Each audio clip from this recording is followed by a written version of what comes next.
Good afternoon, ladies and gentlemen. First of all, thanks the Asia Arab Education Summit for inviting me and recognizing me and allowing me to make this brief presentation. I'm a heart surgeon, but I will not talk about heart surgery. I think it might be too sort of visually not very acceptable to many people.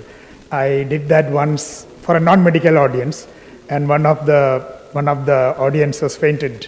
So I thought I will not do that anymore, only for medical audience, the actual surgery. So this, already all of us are very familiar with the impact of corona, and even in this morning it was mentioned many times how corona has disrupted life for almost 2 years, and without any distinction of caste, creed, sex or race, it has affected everyone.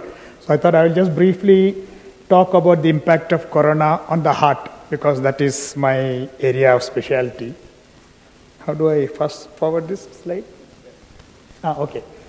So, but as far as the heart is concerned, the corona has affected it in many ways. So I will just briefly touch upon, not a very long talk, the effect of coronavirus on the heart itself, the impact the virus has had on the performance of heart surgery all over the world, and heart surgeons' role in the treatment of corona infection, which is not very much, but little bit, and the outcome in patients who underwent heart surgery and then developed corona in the post-operative period.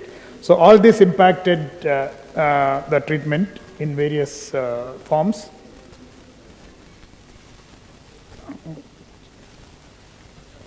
How does it go forward, each one?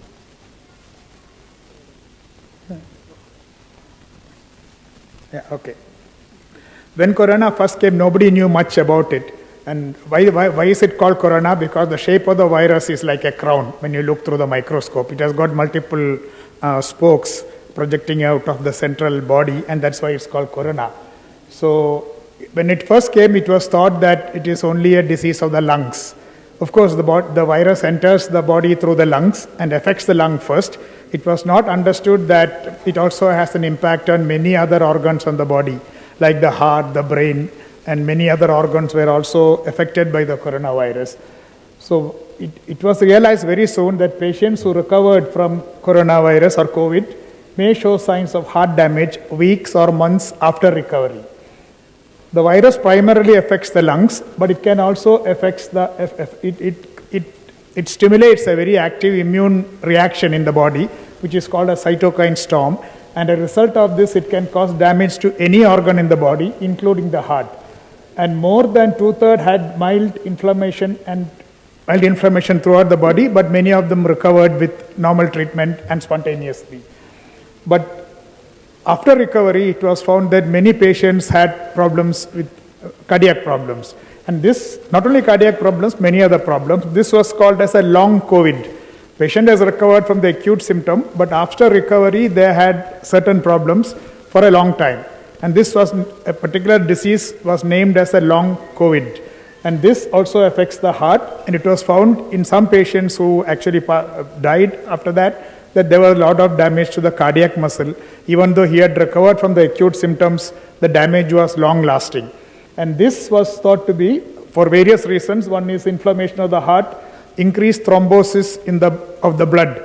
The blood becomes more coagulable or thickened and causes clotting in also the heart blood vessels.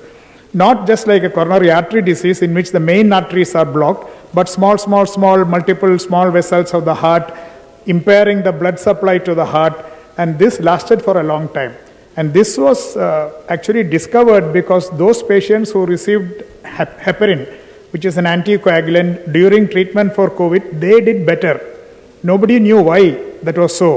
But then they realized that heparin is an anticoagulant, and those patients who were given heparin for some other reason did better than those who did not receive heparin. This led to further research, and they found that the reason was that there was microcoagulation in the blood vessels of the heart. And that was thought to be the reason why the heart was damaged in COVID. It can lead to heart failure and various other problems of the heart. So it was again advised that patients who recover from COVID should not immediately, they'll be very happy, oh, I have survived COVID, so let me get back to full activity. No, that is not advisable. You have to give some period of time for recovery at least 6 months before you engage in vigorous physical activity. Mild forms of exercise are okay, but not extreme physical activity which could lead even to sudden cardiac death. In some of those patients, it has happened. So these are the mortality was very high in patients who had this problem, 10.5% mortality.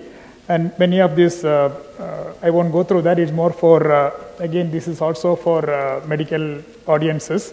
The number of heart surgeries went down because again, nobody knew how the virus would affect the heart. So the patients were reluctant and doctors were also reluctant to perform heart surgery during that period. So for almost 1 or 2 years, there was a heavy decline in the number of heart surgeries performed, nearly 65% decline in the heart surgeries in the USA and in other countries. This is what the COVID lung, if you look on the left, you can see the entire lung has become solid. Even the X-ray, you can see that the whole lung is destroyed. On the left here is the normal lung, on the right there is a COVID-affected lung. There are many complications of COVID which leads to heart and lung failure. And the surgeon has a very limited role in treating that. It could be a heart and lung transplantation, then various other treatments, removal of part of the lung, etc., etc. I won't go into the details. But one important treatment which could save many patients is called extracorporeal membrane oxygenation, or ECMO. Patients who do not, just by ventilation alone, sometimes we cannot deliver enough oxygen to the body. So we connect this patient to a machine whereby the blood is taken from the body, from the heart, and goes through a machine and put back again into the body by supplying oxygen. This can be continued for about 2 to 3 weeks. This is mostly done by the cardiothoracic and vascular surgeon.